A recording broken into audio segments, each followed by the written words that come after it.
Hello నమస్తే, welcome to MKM talks. Nara Lokesh గారు ఇంత ఈజీగా దొరికిపోతారని చెప్పి ఎవరు ఎక్స్పెక్ట్ చేయలేదు. అసెంబ్లీ సమావేశాలు స్టార్ట్ అయిన తర్వాత నారా లోకేష్ గారు డిఎస్సి మీద చాలా క్లారిటీ ఇచ్చారు. కానీ ఆ క్లారిటీ మీరు చూసిన తర్వాత నారా లోకేష్ గారు ఏంటి ఇంత ఈజీగా దొరికిపోయారని చెప్పి అనిపిస్తుంది. నారా లోకేష్ గారు స్పోర్ట్స్ కోటాలో ఏదైతే అవకతవకలు జరిగాయో, రిటర్న్ టెస్ట్ లేకుండా స్పోర్ట్స్ కోటాలో ఉద్యోగాలు భర్తీ చేశారు అని చెప్పి వైఎస్ఆర్సీపీ ఆరోపణ చేస్తుంది. అలాగే డిఎస్సికి సంబంధించిన ఎగ్జామ్ రాసి ఎలిజిబుల్ అయ్యి అపాయింట్మెంట్ లెటర్లు కూడా తీసుకొని గోల్డ్ మెడల్స్ సంపాదించినా సరే మాకు ఉద్యోగాలు రాలేదు, మాకంటే లోయర్గా ఉన్న వాళ్ళకి ఉద్యోగాలు ఇచ్చారని చెప్పి డిఎస్సికి సంబంధించిన బాధితులు కూడా వీడియోలు మనం చాలా చూసాము. అయితే అసెంబ్లీలో నారా లోకేష్ గారు ఏం క్లారిటీ ఇచ్చారు అంటే, స్పోర్ట్స్ పర్సన్స్కి భూమి కేటాయిస్తాం, ప్రభుత్వ ఉద్యోగాలు ఇస్తాం కొత్త కాదు అధ్యక్ష. మీరు చూడండి, పివి సింధు గారికి ప్రభుత్వ ఉద్యోగం ఇచ్చిన ఘనత ప్రజాప్రభుత్వం అధ్యక్ష. అంటే స్పోర్ట్స్ పర్సన్కి టెస్ట్ పెట్టాలని లేదు అధ్యక్ష. The idea is to promote sports. Quota ద్వారా వాళ్ళకి ఇవ్వాలని చాలా స్పష్టంగా ఉంది అధ్యక్ష. పివి సింధు లాంటి వాళ్ళకే రాష్ట్రాలు ఉద్యోగాలు ఇస్తున్నాయి, స్థలాలు కేటాయిస్తున్నారు.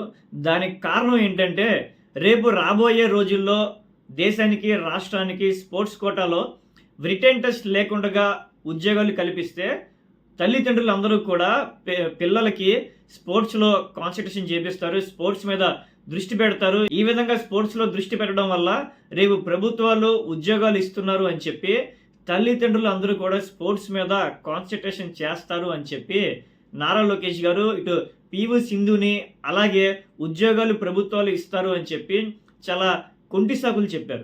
దానికి సంబంధించిన జీవోలు కూడా జీవో నెంబర్ 4, జీవో నెంబర్ 47లో నారా లోకేష్ గారు డిఎస్సికి ముందు ఎటువంటి రిటర్న్ టెస్ట్ లేదు స్పోర్ట్స్ కోటా వాళ్ళకి అని చెప్పి నారా లోకేష్ గారు జీవోలు కూడా రిలీజ్ చేయడం జరిగింది. అయితే ఇక్కడ నారా లోకేష్ గారు చాలా అడ్డంగా ఈజీగా దొరికిపోయారు. డిఎస్సి నియామకాలు ఉద్యోగాలు భర్తీ అంతా కంప్లీట్ అయిన తర్వాత కూటమి ప్రభుత్వం హడావుడిగా ఇంకో జీవోని తీసుకొచ్చింది, జీవో నెంబర్ 23. ఈ జీవో నెంబర్ 23లో ఏం సారాంశం ఉంది అంటే, రేపు రాబోయే డిఎస్సి ప్రభుత్వ ఉద్యోగాల్లో జనరల్ అయినా సరే స్పోర్ట్స్ కోటా అయినా సరే రిటర్న్ టెస్ట్ కంపల్సరీ రాయాల్సిందే అని చెప్పి జీవో నెంబర్ 23 చెప్తుంది. మరి నారా లోకేష్ గారికి స్పోర్ట్స్ కోటా మీద, స్పోర్ట్స్ కోటాలో ఎవరైతే ఉద్యోగాలు రేపు రాబోయే రోజుల్లో సంపాదిస్తారో వాళ్ళకి ఉద్యోగాలు కల్పించాలి అని చెప్పి నారా లోకేష్ గారు ఏదైతే కొంటి సాకులు చెప్పారో, ఏదైతే అసెంబ్లీలో చెప్పారో, మరి దానికి మీరు కట్టుబడి ఉండాలి. కానీ జీవో నెంబర్ 23 ఎందుకు తీసుకొచ్చారు? ఇక్కడే దొరికిపోయారు నారా లోకేష్ గారు. అంటే ఎక్కడో ఏదో తేడా జరిగింది, దాల్ మే కుచ్ కాలా హై.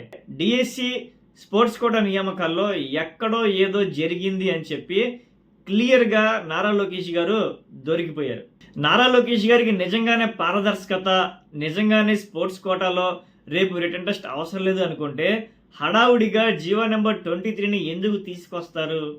నియామకాలకు ముందు జీవో నెంబర్ 4, జీవో నెంబర్ 47ని ఎటువంటి రిటర్న్ టెస్ట్ లేదు అని చెప్పి ఆ జీవోని ఎందుకు తీసుకొచ్చారు?